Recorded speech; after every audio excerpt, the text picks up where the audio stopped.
ये कानून वक्फ की जायदादों को बचाने के लिए नहीं बनाया गया है। ये कानून वक्फ की जायदादों को लूटने के लिए बनाया गया है। जो मोहम्मद मुस्तफ़ा सल्लल्लाहु अलैहि वसल्लम का गुलाम है वो आज भी कहेगा, कल भी कहेगा, सुबह क़यामत का कहेगा, ये कानून काला है। जिस चीज का मालिक अल्लाह है तुम उसको हमसे छीनना चाहते हो, हम इसको मुस्तरद करते हैं। और नरेंद्र मोदी की हुकूमत ने झूठ बोला इस मुल्क के देशवासियों से। अल्हम्दुलिल्लाह आप जानते हैं कि all India Muslim personal law board की जानिब से पूरे मुल्क में वक्फ तरमीमी क़ानून के ख़िलाफ़ एहतजाजी जलसे मुनक़्क़द किए जा रहे हैं और हमारा एक ही मुतालबा है कि मरकज़ी हुकूमत को इस मुल्क के हमारे मुल्क के वज़ीर आज़म को और उनकी हुकूमत को इस काले क़ानून को वापस लेना है जो हमारे आइन और संविधान के फंडामेंटल राइट्स के ख़िलाफ़ बनाया गया है। और हम अपने मुल्क के हमारे हिंदू भाई बहनों से, सिख भाई बहनों से और दीगर मज़ाहिब के मानने वाले तमाम अफराद से कहना चाहते हैं कि हमारा ये एहतजाज किसी मज़हब के ख़िलाफ़ नहीं है। हमारा एहतजाज इसलिए है कि हम ये बताना चाहते हैं कि हम अपने मज़हब के तरीक़े से और अपने मज़हब के बताए हुए रास्ते के तहत हम अपनी ज़िंदगी को गुजारना चाहते हैं। हम हमारे हिंदू भाइयों को, सिख भाइयों को, बौद्ध भाइयों को बताना चाह रहे हैं, आपके धर्म के बोर्डों में आप ही के मज़हब का आदमी मेंबर बन सकता है। तेलंगाना के एंडोमेंट बोर्ड में सिर्फ हिंदू धर्म के लोग ही मेंबर बन सकते हैं। सिख गुरुद्वारा प्रबंधक कमेटी में सिर्फ सिख ही लोग मेंबर बन सकते हैं। भारत के मुसलमान ये कहना चाह रहे हैं कि जब आपके धर्म के बोर्ड में आपके मज़हब के मानने वाले ही मेंबर बन सकते हैं तो मुसलमानों के धर्म के बोर्ड में आप कैसे दो गैर मुस्लिम को मेंबर बनाना चाहेंगे। हम यही कह रहे हैं कि आपके धर्म के बोर्ड में लिमिटेशन का क़ानून लागू नहीं होता है।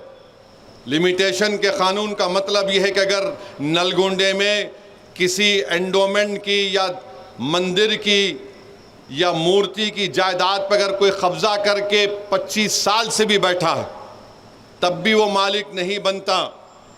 मोदी ये कह रहे हैं कि अगर मुसलमानों की वफ़ की जायदाद पर कोई क़ाबिज़ होता है उसको सिर्फ 12 साल दिखाना पड़ेगा कि वो क़ाबिज़ है तो मैं उसको मालिक बना दूंगा।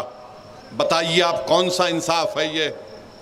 आप बताइए कैसा कानून है ये कि हमारे मुल्क में आदिवासी लोग रहते हैं और आदिवासी लोग मुसलमान भी हो सकते हैं।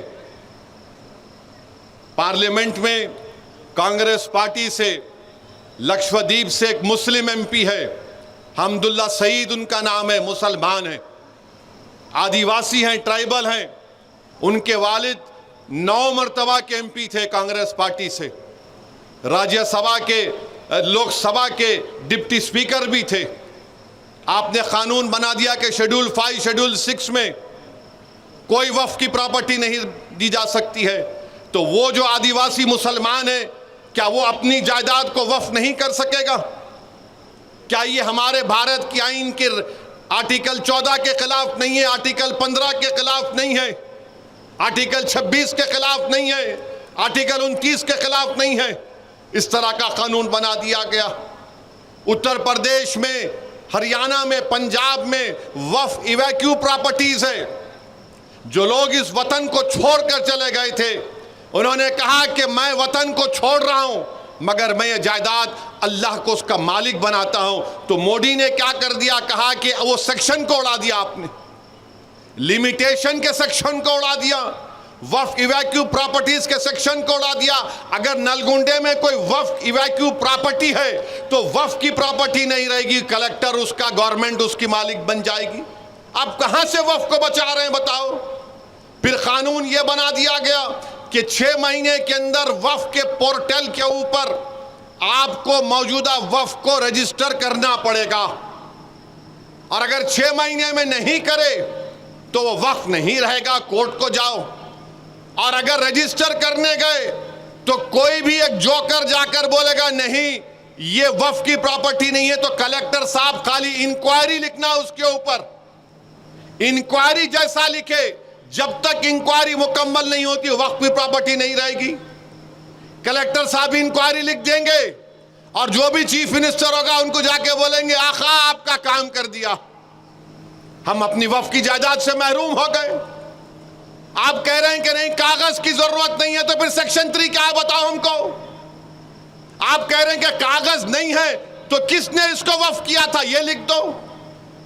अरे 900 साल 400 साल पहले की मसाजिद हैं, दरगाहें हैं, कैसे मालूम होगा बताओ। तो आपका मंशा और मकसद एक ही है कि वक्फ की जायदादों को छीन लिया जाए। सेक्शन 3C क्या है बताइए आप।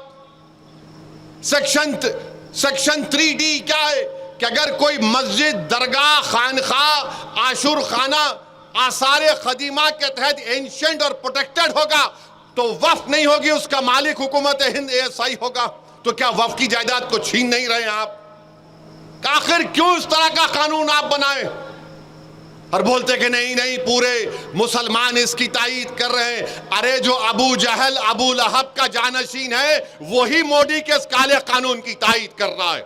जो मोहम्मद मुस्तफ़ा सल्लल्लाहु अलैहि वसल्लम का गुलाम है वो आज भी कहेगा, कल भी कहेगा, सुबह क़यामत का कहेगा ये कानून काला है। जिस चीज का मालिक अल्लाह है तुम उसको हमसे छीनना चाहते हो, हम इसको मुस्तरद करते हैं। तो मेरे अजीज दोस्तों और बुजुर्गों, ये कानून का मोटा मोटा मैं आपको समझा रहा हूं। बोलते हैं कि ट्रस्ट, जो ट्रस्ट रहेगा वो वक्फ नहीं होगा, जो बाद में बनाएगा वो वक्फ नहीं होगा।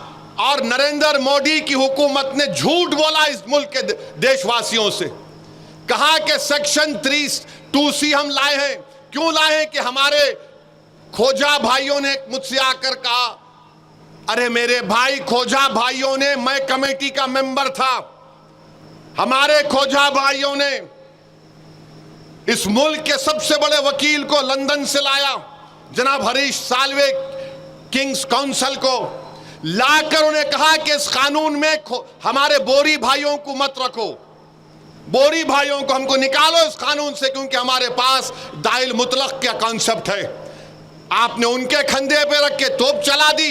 मोदी ने 2C क्यों लाया? क्योंकि इस मुल्क का सबसे दौलतमंद आदमी ने बंबई में खोजा बरादरी के यतीम खाने को खरीद कर, गैर कानूनी तौर पर खरीद कर, जो वक्फ की जायदाद थी 20 या 22 करोड़ में, वहां पर उन्होंने अपना आलीशान महल बना लिया। तो आज मोदी बोलते हैं का बीजेपी वजह हमने खोजाओं को मेंबर बनाया। तुमने 2C इसलिए बनाया ताकि वो शख्स जो यतीम खाने पर अपना महल तामीर किया उसको फायदा हो जाए। ये इसकी हकीकत है इस कानून की। ये कानून वक्फ की जायदादों को बचाने के लिए नहीं बनाया गया है, ये कानून वक्फ की जायदादों को लूटने के लिए बनाया गया है। पूरे रूल मेकिंग पावर्स, इस कानून के रूल मेकिंग पावर्स हुकूमत हिंद बनाएगी। तो क्या करेगी रियासती हुकूमत? अचार डाल के बैठेगी? कानून बनाने का काम तो रियासती हुकूमत का, उसके रूल्स बनाने का काम आप पूरे वो भी अख्तियारात छीन लिए जो फेडरलिज्म के खिलाफ है। मोदी बोलते हैं कि मैं मुस्लिम बहनों का, बेटियों का भाई हूं। कहां के भाई हैं आप? वक्फ का औलाद है। अगर कोई नलगुंडे में ये डिसाइड करता है, फैसला करता है कि मैं अब जिंदगी के आखिरी मरहले में आ गया हूं, मैं अपनी पूरी जायदाद को वक्फ का औलाद करता हूं, इसका मालिक अल्लाह होगा और इस जायदाद से जो फायदा होगा मेरी औलाद को उससे फायदा होगा, तो मोदी फजीलतुल शेख है, हजरत मौलाना है। माने पूरे दुनिया के उलेमा एक तरफ, मोदी का इल्म एक तरफ। यकीनन हजरत इबलीस खुश हो रहे होंगे तुमको देखकर। क्या कह रहे हैं कि नहीं आप वक्फ औलाद कर सकते हैं मगर बच्चों का हक नहीं मारना। अरे तुम होते कौन हो? मेरी जायदाद है, मेरी जायदाद है, मैं अल्लाह को उसका मालिक बना रहा हूं। तो कहां बेटी, कहां भाई, कहां बाप, कहां मां? मैं इन सब के ऊपर अपने रब को मानने वाला हूं। मैंने कहा कि रब को मालिक बनाता हूं। तो मोदी बोल रहे नहीं, बेटी का हिस्सा नहीं मारना। अच्छा, वो जो बच्ची जब आप चीफ मिनिस्टर थे, जिसका गैंग रेप उसके पड़ोसियों ने मिलकर किया था, उस बच्ची का जिसका नाम बिल्किस बानो है। Subscribe to One India and never miss an update.